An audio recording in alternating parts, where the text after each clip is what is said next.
പറഞ്ഞാൽ നമ്മളെ സംബന്ധിച്ച് നമുക്ക് അഭിമാനപൂർവ്വം തന്നെ ഓർക്കുവാൻ നിരവധി കാര്യങ്ങളുണ്ട്. അതോടൊപ്പം തന്നെ ഒരു ഭാരതീയൻ എന്ന് കേട്ടാൽ തിളയ്ക്കണം ചോര നമുക്ക് ഞരമ്പുകളിൽ നിന്നൊരു കവി എഴുതിയതുപോലെ ഒരു ഭാരതീയനെ മലയാളിയെ സംബന്ധിച്ചൊക്കെ വളരെ അഭിമാനപൂർവ്വമാണ് നമ്മുടെ സ്വന്തം നാട്, നമ്മുടെ സ്വന്തം ദേശം എന്നൊക്കെ പറഞ്ഞു. എന്നാൽ ഇന്ന് കൊച്ചു കേരളത്തിൽ നടമാടുന്ന വിഷയങ്ങളും വാർത്തകളുമൊക്കെ ഒരു മലയാളി എന്ന നിലയിൽ നമുക്ക് വളരെ യാഥാർത്ഥ്യമായ സത്യം തന്നെയാണ്. ഓരോ പത്രങ്ങളിലൂടെ ദൃശ്യമാധ്യമങ്ങളിലൂടെ നമ്മൾ അനുദിനം കേൾക്കുന്ന വാർത്തകൾ ഒരുപക്ഷെ ഈ കാലത്തിൽ നമുക്ക് ഒരിക്കലും ചിന്തിക്കുവാനോ ഒന്നും കഴിയാത്ത രീതിയിൽ വൈകൃതമായ മനുഷ്യൻ്റെ സ്വഭാവത്തെ വരച്ചു കാട്ടുന്നത് തന്നെയാണ്. ഒരു മനുഷ്യൻ എത്രമാത്രം ക്രൂരമാകാൻ കഴിയുമെന്നുള്ളത് വാർത്തകളിലൂടെ ദൃശ്യമാധ്യമങ്ങളിലൂടെയൊക്കെ നമുക്ക് കാണുവാൻ കഴിയും. കൊലപാതകങ്ങളും അക്രമങ്ങളും അതിക്രമങ്ങളും ആത്മഹത്യകളും എന്നുവേണ്ട എല്ലാ രീതിയിലും ഒരു മനുഷ്യനെ സംബന്ധിച്ച് ഇത്രമാത്രം ദുസ്സഹമായ സാഹചര്യങ്ങളിലൂടെയാണ് നമ്മളിന്ന് കടന്നു പോകുന്നത്. നല്ലൊരു വർത്തമാനമോ സന്തോഷം തരുന്ന ഒരു വാർത്തകളോ ഒന്നും നമുക്ക് എങ്ങും കാണുവാനോ കേൾക്കുവാനോ ഒന്നും കഴിയുകയില്ല. മനുഷ്യനെല്ലാം നിരാശയിലും വേദനയിലും അല്ലെങ്കിൽ ഒന്ന് എല്ലാ മനുഷ്യനും ഓടുകയാണ്. ഈ കാലഘട്ടത്തിലെ വാർത്തകളൊന്ന് ശ്രദ്ധിച്ചു കഴിഞ്ഞാൽ കൊലപാതകങ്ങൾ കൂടുന്നു, ആത്മഹത്യകൾ വർദ്ധിക്കുന്നു, ആത്മഹത്യകൾ വർദ്ധിക്കുന്നു. മനുഷ്യന് ജീവിതത്തിൻ്റെ പ്രശ്നങ്ങൾ നേരിടുവാൻ കഴിയാതെ മാനസിക സംഘർഷങ്ങളിലൂടെ മനുഷ്യൻ കടന്നു പോകുന്നു. ഇന്ന് ഏറ്റവും കൂടുതൽ കാണുന്നൊരു വാർത്തയാണ് ആത്മഹത്യ എന്ന് പറയുന്നത്. അത് വിദ്യാസമ്പന്നരായാലും ഉന്നത നിലവാരമുള്ളവരായാലും നല്ല വിദ്യാഭ്യാസവും ജോലിയും എല്ലാ മേഖലയിലും നിൽക്കുന്നവർക്കും പ്രശ്നങ്ങളെ അതിജീവിക്കുവാനോ പ്രശ്നങ്ങൾ കടന്നു പോകുന്ന വിഷയങ്ങൾ ജീവിത സാഹചര്യങ്ങളെ അതിജീവിച്ചുകൊണ്ട് മുന്നോട്ട് പോകാൻ കഴിയാത്ത സാഹചര്യങ്ങൾ നിരവധി വരുമ്പോൾ താൻ മാത്രം മരിക്കുകയല്ല, തൻ്റെ കുടുംബത്തെയും കൂടെ ഇല്ലാതാക്കിക്കൊണ്ട് ഈ ലോകത്ത് നിന്ന് ജീവിതത്തിൽ നിന്ന് പടിയിറങ്ങിപ്പോകുന്ന അനവധി കുടുംബങ്ങളെ നമുക്ക് കാണുവാൻ കഴിയും. മാത്രമല്ല കൊലപാതകങ്ങൾ വർദ്ധിക്കുന്നു. നിസ്സാര കാര്യത്തിന് പോലും ഒന്ന് സംസാരിച്ചില്ല എന്ന് പറഞ്ഞ് കഴിഞ്ഞ ദിവസം വാർത്ത കണ്ടു, ഒന്ന് സംസാരിച്ചില്ല, ഒന്ന് വിഷ് ചെയ്തില്ല എന്ന് പറഞ്ഞതിൻ്റെ പേരിൽ സ്വന്തം സുഹൃത്തിനെ ക്രൂരമായി കൊലപ്പെടുത്തതെന്ന് കണ്ടു. അങ്ങനെ എത്ര വാർത്തകൾ കണ്ടിട്ടുണ്ട്. മാതാപിതാക്കൾ നിഷ്കരണം ഉപേക്ഷിക്കുന്നു, തെരുവിലേക്ക് വലിച്ചെറിയുന്നു. കുഞ്ഞുങ്ങളെ സ്വന്തം സുഖത്തിനും താല്പര്യങ്ങൾക്കും വേണ്ടി നിഷ്കരണം ഉപേക്ഷിക്കുകയും കൊലപ്പെടുത്തുവാനും ഒക്കെ ചെയ്യാൻ മടിക്കാത്ത വല്ലാത്തൊരു തലമുറയുടെ ഈ കാലഘട്ടത്തിൽ ഒരുപക്ഷെ ഇത്രമാത്രം നാശമുഖമായ ഒരു കേരളത്തെ നമ്മൾ കണ്ടു കാണത്തില്ല. അത്രമാത്രം അതിക്രമങ്ങളിലൂടെ അഴിമതികളിലൂടെ ഈ സമൂഹം കടന്നു പോകുമ്പോൾ പ്രിയപ്പെട്ടവരെ, നമ്മുടെ ജീവിതത്തിൽ നമ്മൾ നോക്കണം എത്രമാത്രം സമാധാനപരമല്ലാത്ത അന്തരീക്ഷത്തിലൂടെയൊക്കെ നമ്മൾ കടന്നു പോകുന്ന ഈ മേഖലയിൽ ജീവിതം എന്ന് പറയുന്നത് വളരെ നിരാശകരമായ അല്ലെങ്കിൽ സന്തോഷം തരുന്ന ഒരു വാർത്തകളൊന്നും കേൾക്കുവാൻ കഴിയില്ല. എന്തുകൊണ്ടാണ് മനുഷ്യൻ ഇത്തരം വൈകൃതമായ സ്വഭാവങ്ങൾക്ക് അടിമപ്പെട്ടത്? കുറച്ചു കാലങ്ങൾക്ക് മുൻപ് ഇങ്ങനെയൊരു വാർത്തകളോ ഇങ്ങനെയുള്ള കാഴ്ചകളൊന്നും നമുക്ക് കാണുവാനില്ല. മനുഷ്യനെല്ലാം സാഹോദര്യ സ്നേഹത്തിലും സഹകരണത്തിലുമൊക്കെ കഴിഞ്ഞിരുന്നൊരു കാലഘട്ടം നമുക്കുണ്ടായിരുന്നു. എല്ലാ മനുഷ്യനും സ്നേഹത്താൽ അല്ലെങ്കിൽ പരസ്പര സഹായത്താലൊക്കെ കഴിഞ്ഞിരുന്നൊരു കാലഘട്ടം ഉണ്ടായിരുന്നു. എന്നാൽ ഇന്നത്തെ ജനത എന്ന് പറയുന്നത് സ്വാർത്ഥമായ ജീവിതത്തിലേക്ക്, സ്വന്തമായ ഇഷ്ടത്തിലേക്കൊക്കെ മനുഷ്യൻ തിരിഞ്ഞപ്പോൾ സ്വാർത്ഥമായ ജീവിതം, അവിടെ വ്യക്തിപരമായ ബന്ധങ്ങളോ സ്നേഹങ്ങളോ സൗഹൃദങ്ങളോ ഒന്നിനും പ്രാധാന്യം കൊടുക്കാത്ത ഒരു സമൂഹമാണ് ഇന്ന് വളർന്നിരിക്കുന്നത്. ഒരു മനുഷ്യൻ്റെ ആപത്തെന്ന് കണ്ടാൽ പോലും സഹായിക്കാൻ മടിക്കുന്ന, അവരിലേക്ക് സഹായിക്കാൻ എത്തുന്ന കരങ്ങൾ പോലും ചുരുങ്ങിയിരിക്കുന്ന ഈ കാലഘട്ടത്തിൽ മനുഷ്യനല്ലാതായി മാറിയിരിക്കുന്ന കാലഘട്ടത്തിൽ പ്രിയപ്പെട്ടവരെ, ജാതിയുടെയും മതത്തിൻ്റെയും വർണ്ണത്തിൻ്റെയും വർഗത്തിൻ്റെയും ഒക്കെ പേരിൽ മനുഷ്യൻ അക്രമങ്ങളും അതിക്രമങ്ങളും ഒക്കെ അഴിഞ്ഞാട്ടങ്ങൾ മനുഷ്യൻ എന്നതിനേക്കാൾ ഉപരി ഇതിൻ്റെ എല്ലാം പേരിൽ എന്തിൻ്റെ എല്ലാം പേരിൽ മനുഷ്യൻ എത്രമാത്രം അധപ്പതിക്കാമോ ആ തരത്തിലേക്ക് കടന്നു പോകുമ്പോൾ സന്തോഷം എന്നൊരു വാർത്തയോ സമാധാനം നൽകുന്നൊരു വാർത്തയോ ഒന്നും കാണാനും കേൾക്കാനും കഴിയാതിരിക്കുമ്പോൾ മനുഷ്യൻ്റെ സ്വഭാവത്തിൽ വന്ന വ്യത്യാസങ്ങൾ മനുഷ്യനെ മനുഷ്യനല്ലാതാക്കി തീർക്കുന്ന ഈ കാലഘട്ടത്തിൽ പ്രിയ സ്നേഹിത, സന്തോഷം നൽകുന്ന, മനുഷ്യൻ ഏത് കാലഘട്ടത്തിലും മനുഷ്യന്റെ മനസ്സിനെ മാറ്റം വരുത്തുന്ന, സമാധാനം നൽകുന്ന, സന്തോഷം നൽകുന്ന ഒറ്റ വാർത്തയുള്ളൂ, അത് സുവിശേഷമാണ്. സുവിശേഷം എന്ന വാക്യത്തിൽ തന്നെ അതിൻ്റെ എല്ലാ സാരാംശങ്ങളും ഉൾക്കൊണ്ടിട്ടുണ്ട്. നല്ല വർത്തമാനം, മനുഷ്യന് സന്തോഷം തരുന്ന വർത്തമാനം എന്ന, അതായത് അത് കേൾക്കുമ്പോൾ അല്ലെങ്കിൽ ആ സന്ദേശം ഏറ്റെടുക്കുമ്പോൾ തന്നെ ഒരു മനുഷ്യനെ സംബന്ധിച്ച് ഒരു ജീവിതത്തിൽ വ്യത്യാസങ്ങൾ വരുന്നു, മനസ്സിന് സമാധാനം ഉണ്ടാകുന്നു, ജീവിത നിലവാരത്തിന് വ്യത്യാസം വരുന്നു. അതായത് ഏത് കാലഘട്ടത്തിലും എന്തെല്ലാം പ്രശ്നങ്ങൾ ഈ ലോകത്തിൽ എന്തൊക്കെ നടമാടിയാലും മനുഷ്യന്റെ മനസ്സിനെ സ്വാധീനിക്കാൻ കഴിയുന്ന, മനുഷ്യന്റെ മനസ്സിന് മാറ്റം വരുത്തുവാൻ കഴിയുന്ന ഏക ഗ്രന്ഥം അത് വിശുദ്ധ വേദ പുസ്തകമാണ്. പ്രിയപ്പെട്ടവരെ, വിശുദ്ധ വേദ പുസ്തകം ഇന്നും എല്ലായിടത്തും പ്രചരിക്കുവാൻ ഒരു കാരണം എന്താണ്?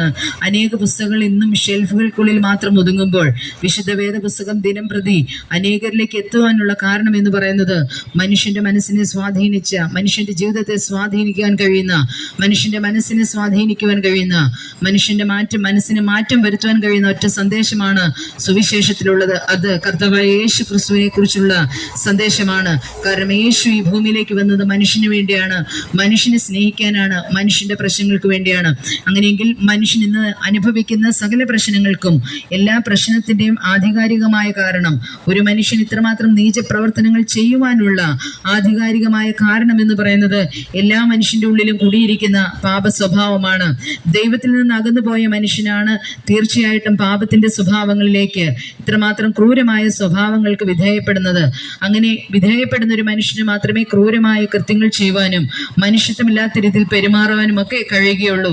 ഇങ്ങനെയുള്ള മനുഷ്യനെ മാറ്റിയെടുക്കുവാൻ കഴിയുന്ന ഒരു സന്ദേശം മാത്രമാണ് സുവിശേഷത്തിലുള്ളത്. മനുഷ്യനെ മനുഷ്യനാക്കി തീർക്കുക, ഏത് മനുഷ്യനെയും മനുഷ്യനാക്കി മാറ്റുന്ന സന്ദേശമാണ് സുവിശേഷത്തിലുള്ളത്. അതുകൊണ്ട് പ്രിയപ്പെട്ടവരെ, ഈ ലോകത്തിലെ എന്തൊക്കെ സിദ്ധാന്തങ്ങൾ വന്നാലും നിയമങ്ങൾ വന്നാലും ഇതൊന്നും മനുഷ്യന്റെ മനസ്സിനെ സ്വാധീനിക്കുവാൻ കഴിയുന്നതല്ല, മനുഷ്യന്റെ സ്വഭാവത്തിനെ സ്വാധീനിക്കാൻ കഴിയുന്നതല്ല. എന്നാൽ സുവിശേഷത്തിന് ഏത് കാലത്തും മനുഷ്യന്റെ മനസ്സിലേക്ക് ഇടം നേടുവാനും മനുഷ്യനെ മാറ്റുവാനും കഴിയും. അതാണ് മാനസാന്തരം എന്ന് പറയുന്നത്. ജീവിതത്തിന്റെ സ്വഭാവങ്ങൾ, മനുഷ്യന്റെ വൈകൃത സ്വഭാവങ്ങൾ മാറി അവന് നല്ലൊരു ജീവിതം നയിക്കുവാൻ കഴിയുന്നതാണ് സുവിശേഷം എന്ന് പറയുന്നത്.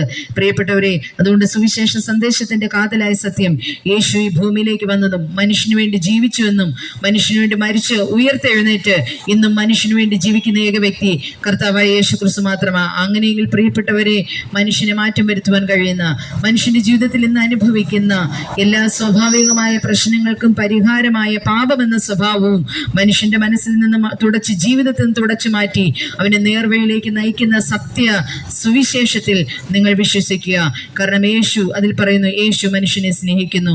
മനസ്സ് തകർന്നവരെ, സമാധാനമില്ലാത്തവരെ, ആശ്വാസമില്ലാതെ അലയുന്ന ഏത് മനുഷ്യനെയും, അവിടെ ജാതിയില്ല, മതമില്ല, വർണ്ണമില്ല, വർഗവ്യത്യാസമില്ല, ഉന്നതനെന്നോ സാമ്പത്തികമുള്ളവനെന്നോ ഒന്നുമില്ലാതെ തന്നെ ഏത് മനുഷ്യനെയും സ്നേഹിക്കുവാൻ കഴിയുന്ന സന്ദേശമാണ് യേശുവിന്റെ സന്ദേശം എന്ന് പറയുന്നത്.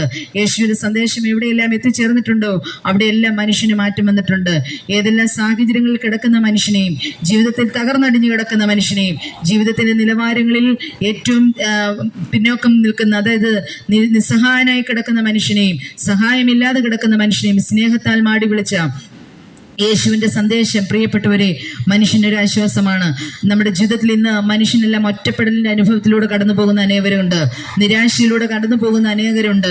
നിരാശ കയറി അല്ലെങ്കിൽ ജീവിതത്തിന്റെ പ്രശ്നത്തെ തരണം ചെയ്യുവാൻ കഴിയാതെ ആത്മഹത്യകളുടെ എണ്ണം വർദ്ധിക്കുന്നതിന്റെ കാരണം എന്താണ്?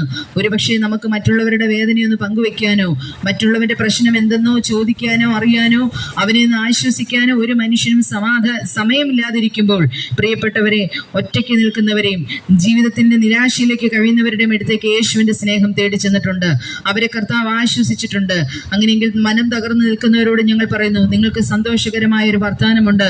അത് യേശുവിനെ കുറിച്ചുള്ള സന്ദേശമാണ്. യേശു നിങ്ങളെ സ്നേഹിക്കുന്നു. നിങ്ങളുടെ ജാതി നോക്കിയല്ല, മതം നോക്കിയല്ല, വർണ്ണം നോക്കിയല്ല, നിങ്ങൾ ഏത് കുടുംബത്തിൽ ജനിച്ചു എന്നുള്ളത് നോക്കിയല്ല, യേശു എല്ലാ മനുഷ്യനെയും സ്നേഹിക്കുന്നു. അതുകൊണ്ട് യേശുവിന്റെ ജനന ദിവസത്തിലും പറയുന്നത് ഇപ്രകാരമാണ്, സകല ജനങ്ങൾക്കും ഉണ്ടാകാനുള്ള മഹാസന്തോഷം എന്ന. അങ്ങനെയെങ്കിൽ ഈ ലോകത്തിലെ സകല മനുഷ്യന്റെയും സന്തോഷത്തിന് കാരണമായി യേശു ഈ ഭൂമിയിലേക്ക് വന്നെങ്കിൽ പ്രിയപ്പെട്ടവരെ, അതിൽ നിങ്ങളുമുണ്ട്. നിങ്ങളുടെ ഏതുവിധ പ്രശ്നമാണെങ്കിലും നിങ്ങളെ സ്നേഹിക്കുന്ന ഒരു യേശു. വിശുദ്ധ ബൈബിളിൽ യേശുവിനെ കുറിച്ചുള്ള സന്ദേശം, ഒരു മനുഷ്യന്റെ ജീവിതത്തിന് വേണ്ടുന്ന എല്ലാ മൂല്യങ്ങളും വിശുദ്ധ ബൈബിളിലുണ്ട്. അവിടെ യേശു പറയുന്നുണ്ട്, ഞാൻ ഈ ഭൂമിയിലേക്ക് വന്നത് മനുഷ്യനെ തേടിയാണ്, സാധാരണക്കാരുടെ ഇടയിലേക്കും. യേശു അവരെ നോക്കിയും പറയുന്നത് ഇങ്ങനെയാണ്, അധ്വാനിക്കുന്നവരും ഭാരം ചുമക്കുന്ന ഏവരുമായുള്ളവരെ നിങ്ങളെ ഞാൻ ആശ്വസിപ്പിക്കാം. ഇതൊരു മത നേതാവല്ല പറഞ്ഞത്, ഒരു രാഷ്ട്രീയ നേതാവല്ല പറഞ്ഞത്, ഈ ലോകത്തിന്റെ ഒരു നിയമ തന്ത്രജ്ഞന്മാരല്ല പറഞ്ഞത്. പ്രിയപ്പെട്ടവരെ, യേശു പറയുന്നു, ഞാൻ നിങ്ങൾക്ക് സമാധാനം തരാം, ഞാൻ നിങ്ങളെ ആശ്വസിപ്പിക്കാമെന്ന്. ഏത് രീതിയിൽ ജീവിക്കുന്ന മനുഷ്യനെ നോക്കി യേശു പറയുന്നു, നിങ്ങൾ എൻ്റെ അടുക്കൽ വരുവിൻ, ഞാൻ നിങ്ങളെ ആശ്വസിപ്പിക്കാം. അങ്ങനെയെങ്കിൽ ജീവിതത്തിന്റെ ഒറ്റപ്പെടലിലൂടെ എല്ലാവരാലും തള്ളപ്പെട്ട് ജീവിതത്തിൽ നിരാശയിലൂടെ കിടക്കുന്ന വ്യക്തികളോട് ഞങ്ങൾ പറയുന്നു, നിങ്ങളെ സ്നേഹിക്കുന്ന ഒരു യേശുണ്ട്. ഒരുപക്ഷെ മനുഷ്യൻ നിങ്ങളെ കാണാതെ പോകാം, മനുഷ്യൻ നിങ്ങളുടെ പ്രശ്നത്തെ കാണാതെ പോയേക്കാം. എന്നാൽ പറയുന്നു, നിങ്ങൾ യേശുവെ എന്ന് വിളിക്കാൻ തയ്യാറാണെങ്കിൽ നിങ്ങളെ കാണുന്ന ഒരു യേശുണ്ട്. പ്രിയ സ്നേഹിത, അതുകൊണ്ട് വിശുദ്ധ ബൈബിളിൽ ഇങ്ങനെ ഒരു വാക്യമുണ്ട്, ആകാശത്തിന്റെ കീഴെ ഭൂമിയിൽ മനുഷ്യരുടെ രക്ഷയ്ക്ക് യേശു എന്ന നാമമല്ലാതെ വേറൊരു നാമവുമില്ല. അങ്ങനെയെങ്കിൽ ഈ നാമത്തിൽ നിങ്ങൾ വിളിച്ചപേക്ഷിക്കുന്നവർക്ക് വേണ്ടി പ്രിയപ്പെട്ടവരെ, മനുഷ്യന് വേണ്ടി മനുഷ്യനായി പിറന്ന് മനുഷ്യന്റെ ഒപ്പം ജീവിച്ച് മനുഷ്യന്റെ പ്രശ്നങ്ങൾക്ക് പരിഹാരം വരുത്തി മാനവജാതി അനുഭവിക്കുന്ന സകല പാപ പ്രശ്നങ്ങൾക്കും അവന്റെ ശാപ പ്രശ്നങ്ങൾക്കും പരിഹാരം വരുത്തി മനുഷ്യനെ മനുഷ്യനാക്കി മാറ്റിയെടുത്തുകൊണ്ട് തന്റെ മാറോട് ചേർത്ത് ഏത് മനുഷ്യനെയും സ്നേഹിച്ചിരിക്കുന്ന യേശുവിന്റെ സന്ദേശം നിങ്ങൾക്കൊരു ആശ്വാസമാകട്ടെ, നിങ്ങൾക്കൊരു സമാധാനമാകട്ടെ എന്ന് ആഹ്വാനം ചെയ്തുകൊണ്ട് എന്റെ വാക്കുകൾ ചുരുക്കുന്നു. ദൈവം നിങ്ങളെല്ലാവരെയും അനുഗ്രഹിക്കുമാറാകട്ടെ.